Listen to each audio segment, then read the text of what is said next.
Assalamualaikum warahmatullahi wabarakatuh. Bertemu lagi di pertemuan ketiga. Untuk pertemuan ketiga ini materinya terkait dengan serangan cyber atau cyber attack ya. Nah, di sini terkait sub materinya yaitu berupa serangan, konsep dan teknik. Meski sebuah sistem informasi sudah dirancang memiliki perangkat keamanan, dalam operasi masalah keamanan harus selalu dimonitor. Hal ini disebabkan yang pertama adalah ditemukannya lubang keamanan atau security hole yang baru, kemudian kesalahan konfigurasi, penambahan perangkat baru, hardware ataupun software yang menyebabkan menurunnya tingkat security atau berubahnya metode untuk mengoperasikan sistem. Jadi memang setiap sistem itu pasti memiliki keamanan sendiri-sendiri ya, keamanan tersendiri. Ketika kita berbicara tentang website ya teman-teman. Nah, di website itu dia pasti punya keamanan tersendiri. Ketika teman-teman membuat sebuah website dengan bahasa pemrograman PHP ya atau PHP natif ya, maka keamanannya teman-teman sendiri yang buat ya. Ataupun contoh misalnya ada istilah lainnya adalah untuk menangkis SQL injection, teman-teman bisa menggunakan perintah-perintah tertentu. Lain cerita ketika teman-teman menggunakan website berbasis framework ya, misalnya framework CI kode igniter ataupun framework Laravel ataupun sejenisnya. Nah, itu untuk keamanannya cukup tinggi ya karena sudah disediakan sendiri oleh framework tersebut. Namun, meskipun demikian ya, untuk sistem itu sendiri pasti ada yang namanya bug-nya gitu, ada yang namanya lubang ataupun celah yang bisa saja ditembus oleh orang-orang yang tidak berkepentingan.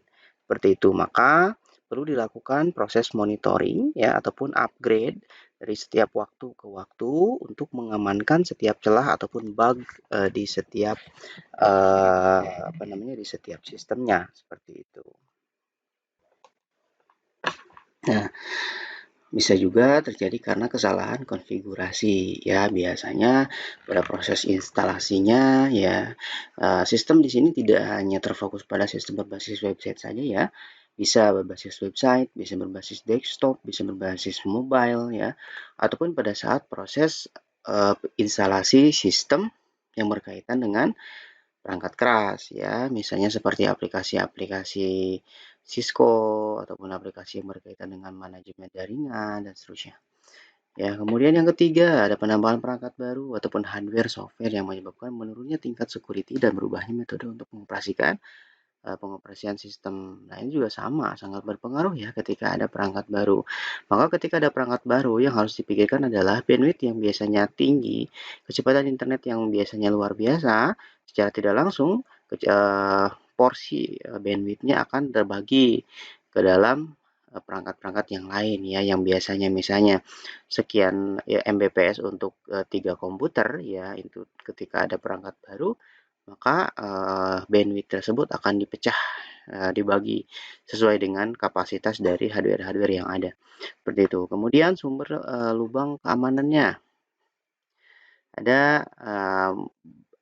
faktor-faktor yang mempengaruhinya ya, bisa berupa tadi salah desain, salah implementasi ya, keliru dalam konfigurasi, kemudian keliru dalam penggunaan dan seterusnya.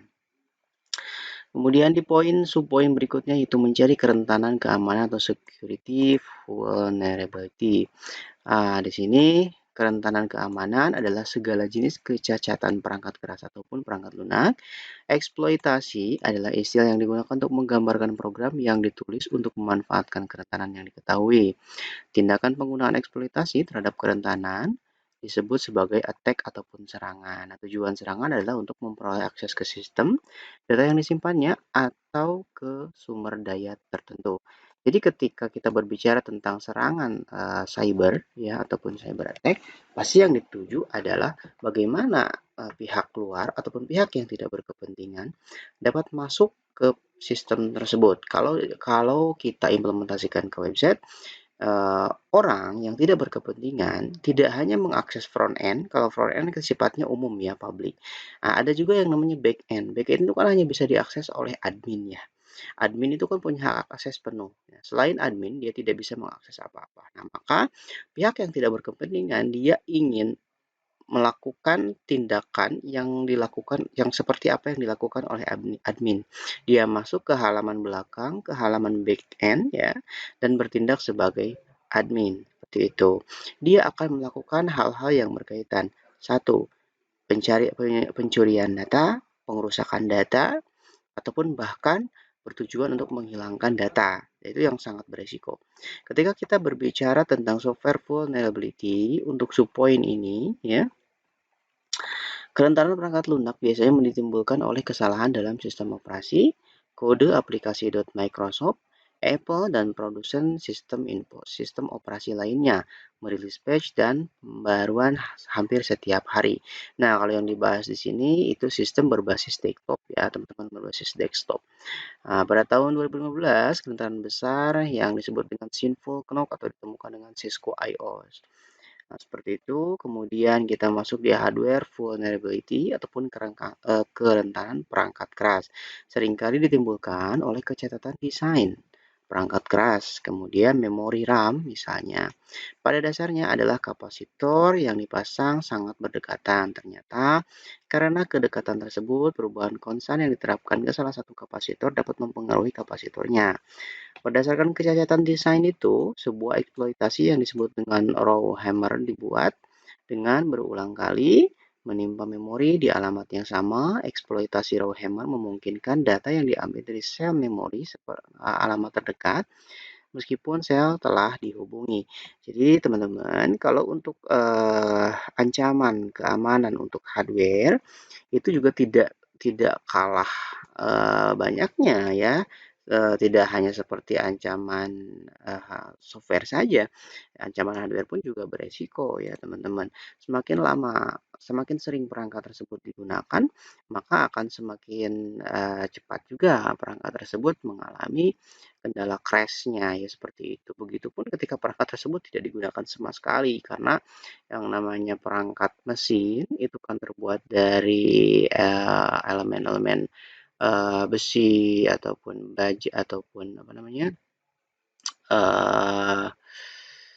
apa namanya itu, kalau memori itu kan semakin lama itu akan beresiko korosi ya ataupun karatan ya, ataupun perangkat-perangkat yang lain ya, seperti halnya hard disk, SSD itu akan, walaupun mereka memiliki kelebihan masing-masing, tetapi ada kekurangan-kekurangan yang sangat beresiko.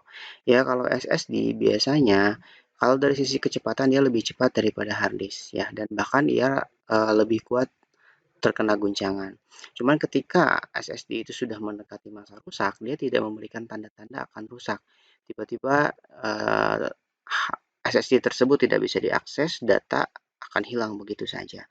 Berbeda dengan hard disk, biasanya hard disk memberikan tanda-tanda tertentu ketika dia akan rusak.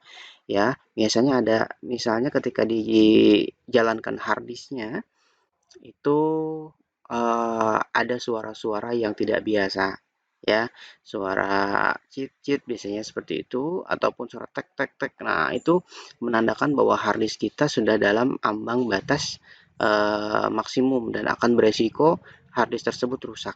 Ya, seperti itu ya, atau istilah lainnya bad sector dan seterusnya. Ya, jadi itu juga perlu diperhatikan ya ketika kita berbicara tentang hard disk, SSD itu sangat penting karena berkaitannya dengan data ya. Kalau kita tidak apik lah istilahnya, tidak rapi dalam penggunaannya, akan beresiko data kita hilang ya. Akan beresiko kita kehilangan data dan sangat rugi dengan kehilangan tersebut. Kemudian untuk menentukan kategori kerentanan keamanan bisa berupa buffer overflow.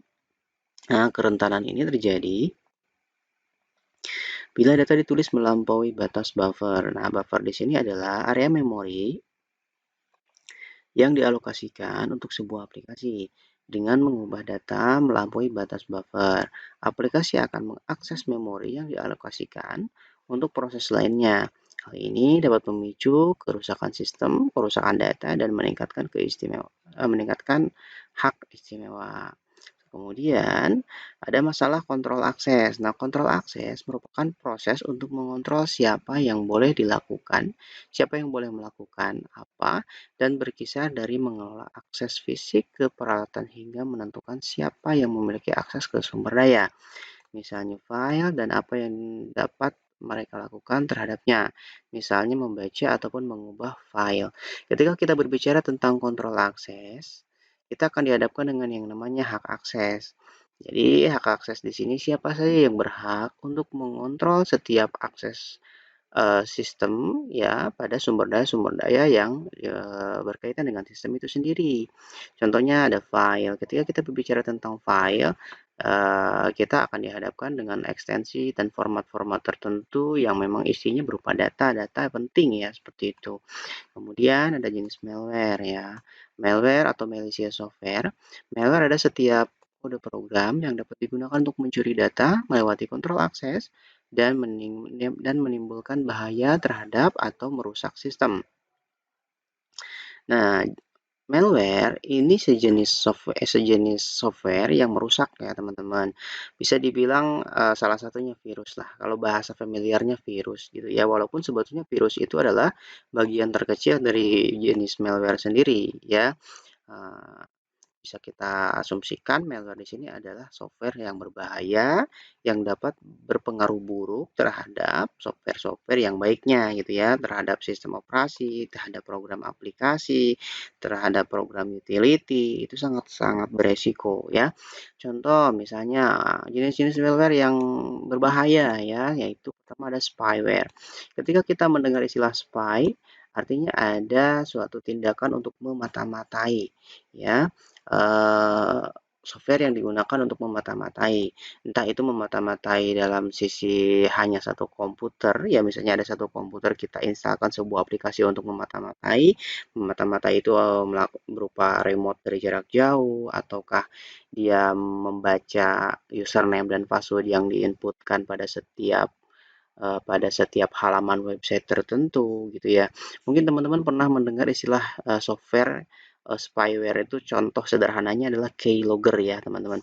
Misalnya teman-teman instalkan software keylogger pada laptop teman-teman ya.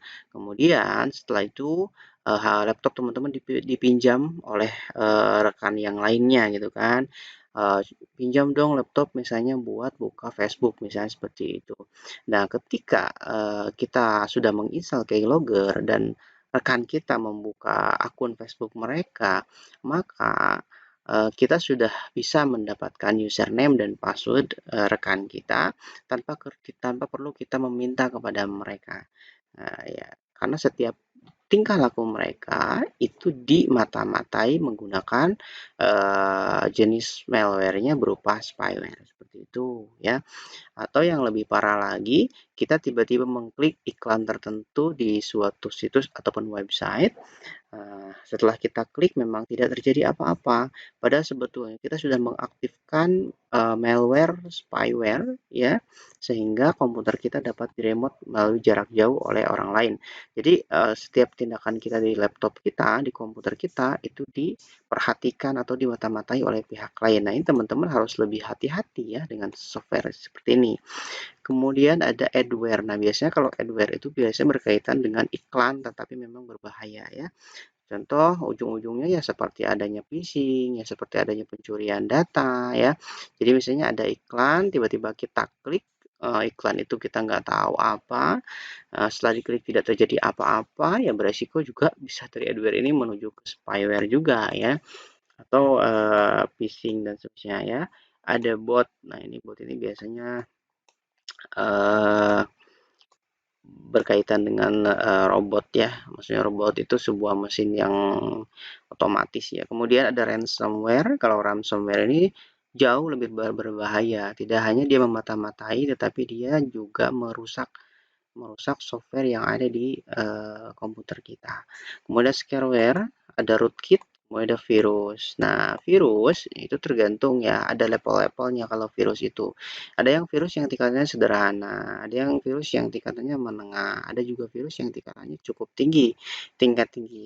Kalau misalnya virus yang rendah ataupun menengah itu masih diantisipasi oleh antivirus ya.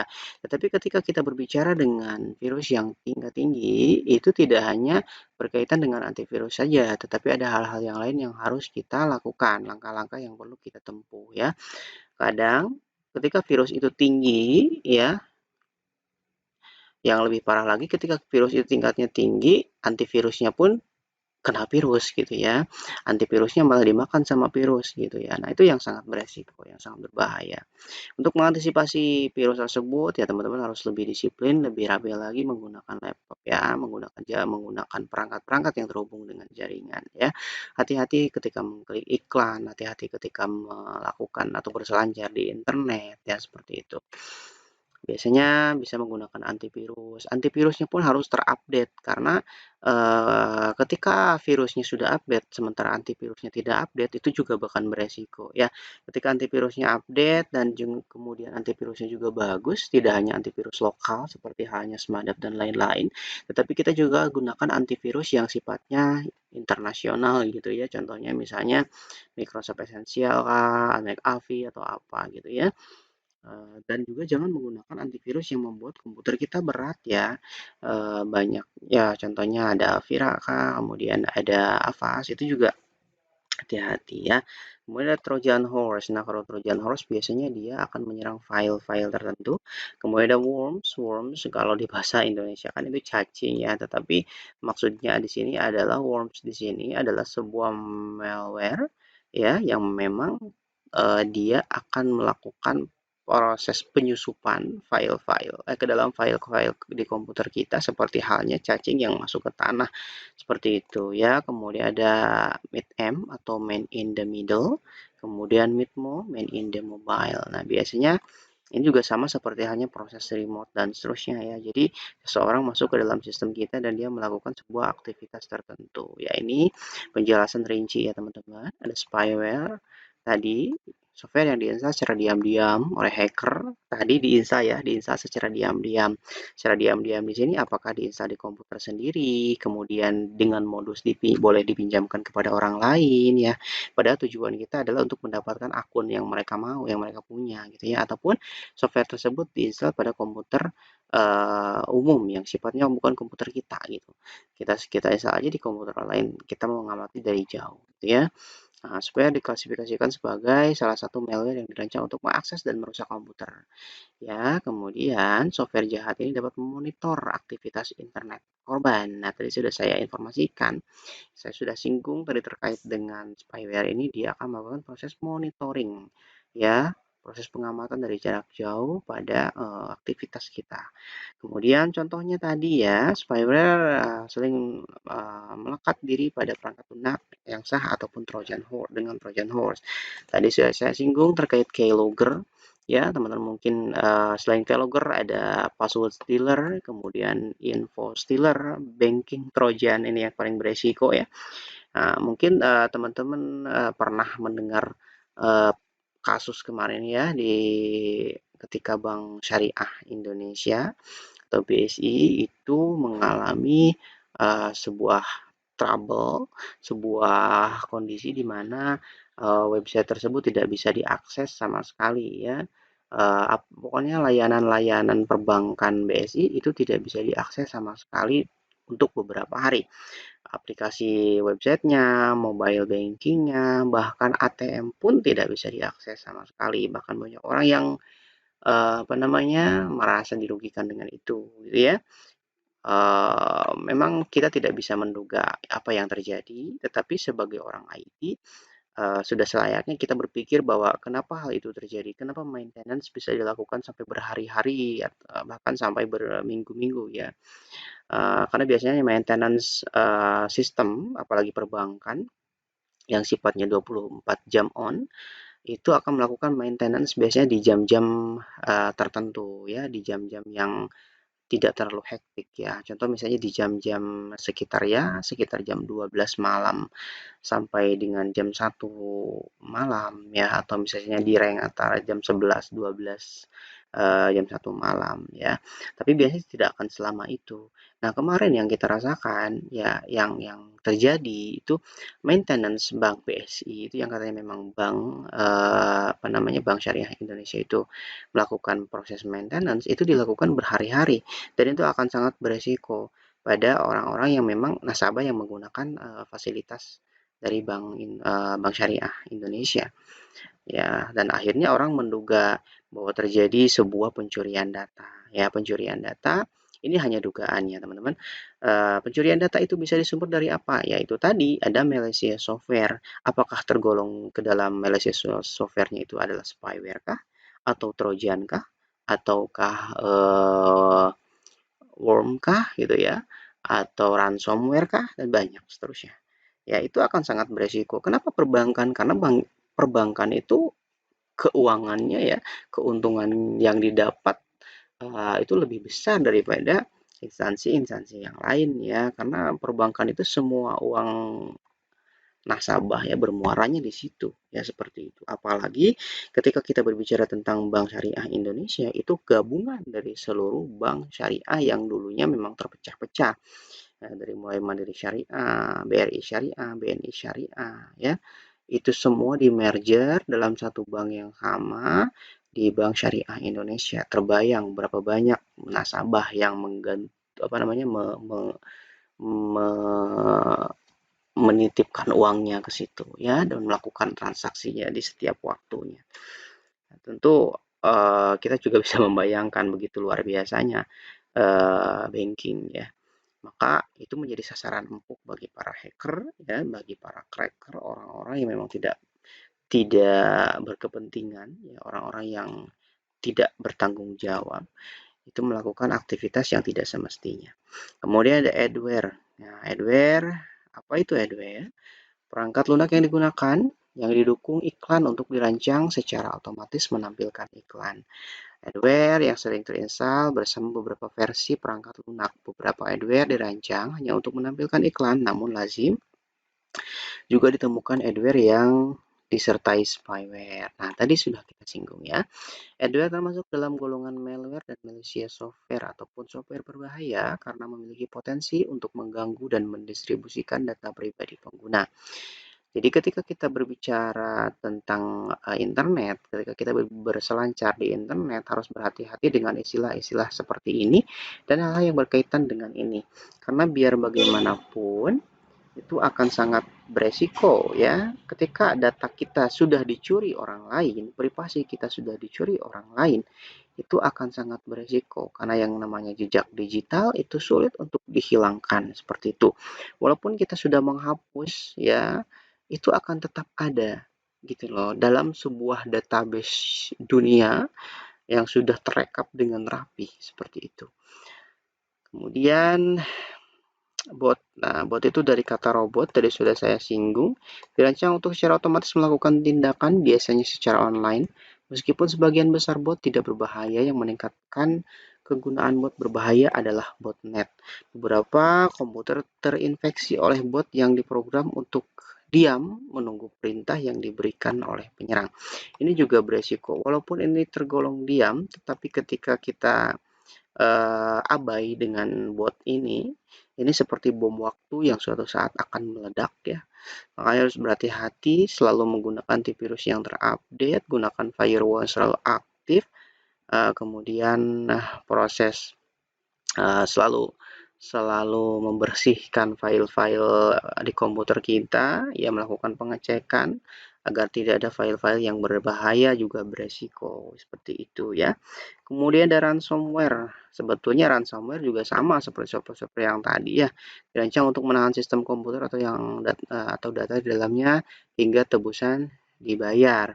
Biasanya ransomware bekerja dengan mengenkripsi data di komputer dengan kunci. Nah, ketika kita berbicara tentang ransomware, teman-teman mungkin pernah mendengar ada instansi kita yang datanya dicuri, entah itu di Dukcapil kah, apakah BPJS kah, ataupun instansi-instansi yang lain, tiba-tiba ada orang yang mengatasnamakan bahwa dia sudah melakukan tindakan pencurian data, yang kalau misalnya data tersebut tidak dibayar dengan tebusan sekian juta dolar, itu data akan dijual pada dark web ya, seperti itu. Mungkin teman-teman tidak asing dengan istilah dengan nama siapa lupa saya yang hacker Bjorka ya, ataupun pihak-pihak lain yang mengaku bahwa mereka sudah melakukan proses peretasan, itu juga tidak terlepas dari software ini namanya ya. Biasanya mereka melakukan proses peretasan itu bukan menggunakan sistem operasi Windows ya teman-teman, tapi mereka biasanya menggunakan sistem operasi Linux apapun itu jenisnya, mau Ubuntu kah, Red Hat kah, ataukah Linux Linux yang lainnya. Kenapa? Karena satu, Linux itu gratis, yang kedua, Linux itu mudah dimodifikasi, yang ketiga, untuk tingkat keamanan Linux itu mungkin ya lebih tinggi daripada daripada Windows seperti itu. Kemudian ada crypto ransomware. Nah, ini contoh-contoh dari ransomware. Nah, biasanya ketika kita berbicara tentang kripto atau kriptografi, ada sebuah proses enkripsi dari bahasa manusia, ya, bahasa yang mudah dipahami itu dirubah ke dalam bahasa sandi, ya, yang tidak bisa dipahami secara kasat mata. Tetapi kriptografi di sini agar mudah dibaca harus dilakukan yang namanya proses dekripsi ataupun decrypt. Jadi ada encrypt, ada decrypt. Kalau encrypt itu merubah plain text ataupun kata yang biasa yang mudah kita baca dengan menjadi kata yang sulit kita baca, yaitu berupa sandi. Dari sandi menjadi plain text ataupun dari sandi menjadi kata yang mudah dipahami adalah proses dekripsi. Seperti itu. Kemudian local ransomware, kemudian ada scareware, rootkit, virus, trojan, dan worm. Ini sudah kita singgung tadi. Kemudian MID-M memungkinkan penyerang mengambil alih kontrol perangkat tanpa sepengetahuan pengguna. Dengan tingkat akses tersebut, penyerang dapat mencegat dan mengambil informasi pengguna. Nah, untuk man in the middle itu banyak jenisnya, teman-teman. Salah satunya phishing. Sebetulnya hampir sama juga dengan tadi ya, ada spyware tadi. Cuman dia tidak hanya memata-matai dari jauh, tetapi dia di samping dia memata-matai, dia juga memiliki akses penuh terhadap sistem. Misalnya, pernah tidak teman-teman mendapatkan sebuah kasus di mana ataupun mendengar kasus ya, ada handphone yang tiba-tiba bergerak sendiri, padahal tidak diotak-atik sama penggunanya. Handphone tersebut bergerak sendiri, dia membuka aplikasi tertentu, contoh misalnya membuka aplikasi M-Banking, kemudian setelah membuka aplikasi M-Banking dia bisa mengetahui saldo berapa, lalu dia melakukan transaksi, tiba-tiba dana kita atau saldo kita menghilang. Nah, ini biasanya orang lain itu tidak akan dengan mudah masuk ke dalam software kita. Contoh sederhana, orang itu tidak akan mudah masuk ataupun mengakses handphone kita kalau kita tidak memberi akses. Contoh sederhana apa? Dulu itu bahkan sekarang juga masih ya, ada yang namanya tiba-tiba ada chat masuk di grup ya ataupun perorangan ya, biasanya di grup ada undangan digital ya, undangan digital formatnya .apk. Kemudian ada paket ya .apk dan seterusnya. Kita kan mungkin secara orang awam kita tidak memahami naon eta maksudnya apa itu, tapi ketika kita klik itu tidak akan terjadi apa-apa. Nah, menurut kita mungkin mungkin itu orang yang iseng gitu ya. Toh tidak terjadi apa-apa. Padahal sebetulnya ketika kita mengklik file yang dikirimkan oleh orang yang tidak kita kenal, bahkan oleh orang yang kita kenal gitu ya. Karena hati-hati teman-teman ya, orang yang kita kenal saja itu WA-nya bisa dihack sama orang lain dan tiba-tiba orang lain tersebut mengaku-ngaku sebagai orang tersebut, sebagai teman kita gitu ya. Dia men-share file-file yang tidak jelas di grup, entah itu tentang undangan pernikahan, entah itu tentang paket, entah itu tentang hal-hal yang lain yang filenya itu misalnya formatnya .apk ataupun tertentu ya, dan kita klik, maka secara tidak langsung kita sudah memberikan izin kepada mereka ya, bahwa bahwa mereka diperbolehkan untuk masuk ke handphone kita seperti itu ya. Ini juga sama, ada man in the mobile, hampir sama ya fungsinya dengan ataupun definisinya dengan man in the middle seperti itu. Ada gejala-gejala malware, penggunaan meningkat ya, penggunaan CPU meningkat ataupun di handphone misalnya tiba-tiba handphone kita panas banget padahal kita nggak membuka aplikasi-aplikasi yang berat. Kecepatan komputer menurun, ini juga sebagai tanda-tanda yang biasanya satset komputer kita cepat banget, tiba-tiba menurun, kok kenapa jadi lemot gitu ya, padahal spek kita tinggi, misalnya prosesornya Core i3 ataupun Core i7 ya, kemudian penyimpanannya SSD dan seterusnya, tapi kok makin menurun. Nah, itu juga sebagai sebuah indikator ya. Kemudian komputer sering mengalami gangguan ataupun kerusakan, kecepatan penelusuran web menurun, kemudian terjadi masalah yang tidak dapat dijelaskan, kemudian ada file berubah ya, file berubah di sini ekstensinya berubah. Mungkin teman-teman pernah mendengar, pernah tahu ataupun pernah mendengar tiba-tiba yang formatnya misalnya .docs, .pdf itu tiba-tiba berubah jadi format yang aneh. Itu juga pekerjaan dari virus ya, dari malware. Kemudian file yang tiba-tiba terhapus, terdapat file program atau icon di desktop yang tidak kita ketahui, yang tidak dikenal tiba-tiba kok ada di situ gitu kan. Berjalannya proses yang tidak diketahui biasanya ini teman-teman bisa cek di bagian background ya, di bagian di task manager, kemudian ada di background proses. Nah, di handphone juga sama ya, ketika teman-teman menggunakan handphone dengan akses sebagai developer mode, itu bisa mengakses ataupun mengetahui aplikasi apa saja yang berjalan di background ya. Jadi kalau misalnya yang berjalan di halaman depan atau di foreground itu yang kelihatan yang biasa saja gitu. Tapi ketika eh, handphone kita tidak mengakses apa-apa, sebetulnya handphone kita ataupun komputer kita itu sudah sedang melakukan suatu aktivitas tertentu di belakang layarnya gitu ya, di backgroundnya, di background prosesnya itu yang harus kita cek setiap hari, setiap waktu gitu ya. Apalagi handphone ya, misalnya handphone kita sedang di remote orang lain, kita nggak tahu aplikasi apa yang meremote ke HP kita ya, Android apa, tipe apa gitu. Nah, bisa kita cek sebagai developer mode di background proses. Kemudian background program mati, terkonfigurasi ulang sendiri. Nah, biasanya tiba-tiba komputer kita nge-restart sendiri, ya, handphone kita nge-reboot sendiri, itu juga sama. Email dikirim tanpa diketahui atau persetujuan pengguna. Nah, ini juga sama ya. Hal-hal yang beresiko yang menjadi indikator sebagai tanda-tanda atau gejala adanya malware pada komputer kita. Seperti itu ya, ada social engineering ya.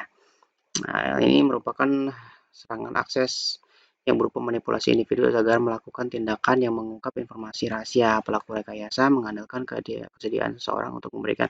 Kalau social engineering itu biasanya tidak hanya berkaitan dengan bukan berkaitan dengan software ya, bukan berkaitan dengan software secara utuh, tetapi social engineering biasanya berkaitan dengan mental seseorang.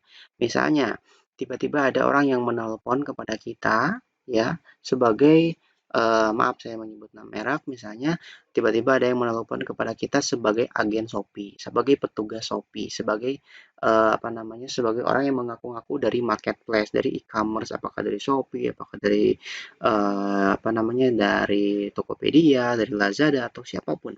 Mereka mengatakan, oh kami dari brand ini, kami akan memberikan Anda hadiah dengan nominal tertentu, dengan jumlah hadiah tertentu, namun Anda harus menyebutkan nomor PIN Anda misalnya, ataupun nomor NIK Anda, ataupun sesuatu hal yang sifatnya sangat rahasia dan itu tidak boleh diberikan.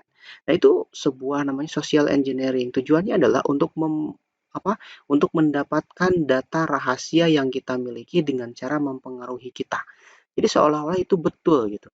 Orang akan berbicara dengan begitu lembutnya, dengan begitu formalnya seolah-olah mereka adalah petugas dari si perusahaan tertentu. Padahal sebetulnya mereka hanya perorangan, hanya individu, hanya pihak yang tidak berkepentingan ataupun organisasi yang tidak jelas ya. Mereka membutuhkan data kita. Biasanya ketika kita ditelepon pasti kita yang diminta oleh mereka satu PIN, dua kode OTP. Kalau misalnya mereka tidak meminta PIN, minimal mereka akan meminta kode OTP atau OTP. Kode OTP itu kan sifatnya unik. Kalau orang mau masuk ke sebuah sistem yang besar, yang keamanannya luar biasa, itu akan dikirimkan kode OTP-nya. Kalau kode OTP itu bocor, udah data kita akan diambil. Contoh, misalnya ya, saya sebut merek lagi, ini contoh ya.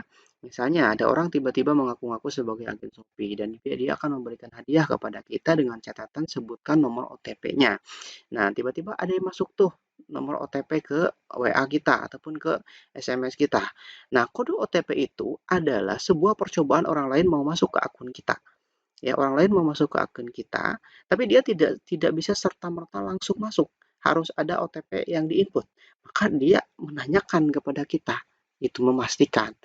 Ketika kita menyebutkan kode OTP dengan benar, udah mereka akan leluasa masuk ke akun kita bahkan mengambil apa yang ada di akun kita. Misalnya kita punya Shopee Pay ataupun dana di Shopee misalnya sekian juta itu tiba-tiba akan hilang. Ya, seperti itu. Makanya ketika tiba-tiba ada masuk OTP, kenapa tiba-tiba ada OTP? Pasti akan ada yang menelpon. Itu pasti. Dan hati-hati. Bila perlu teman-teman, di situ akan terjadi perang mental yang luar biasa. Perang mental dari penyerang dan perang mental yang dari yang diserang. Kalau misalnya kita punya kekuatan untuk membalikkan serangan, itu luar biasa ya. Bahkan sampai mereka mati kutu, nah berarti kita menang di situ. Nah, itu yang dimaksud dengan social engineering ya, seperti itu. Barangkali itu teman-teman untuk penjelasan dari pertemuan 3. Bagi teman-teman yang ingin berdiskusi terkait dengan pertemuan 3 ini, boleh silahkan di-share di grup ya. Terkait pertanyaannya boleh di-share di grup. Terima kasih.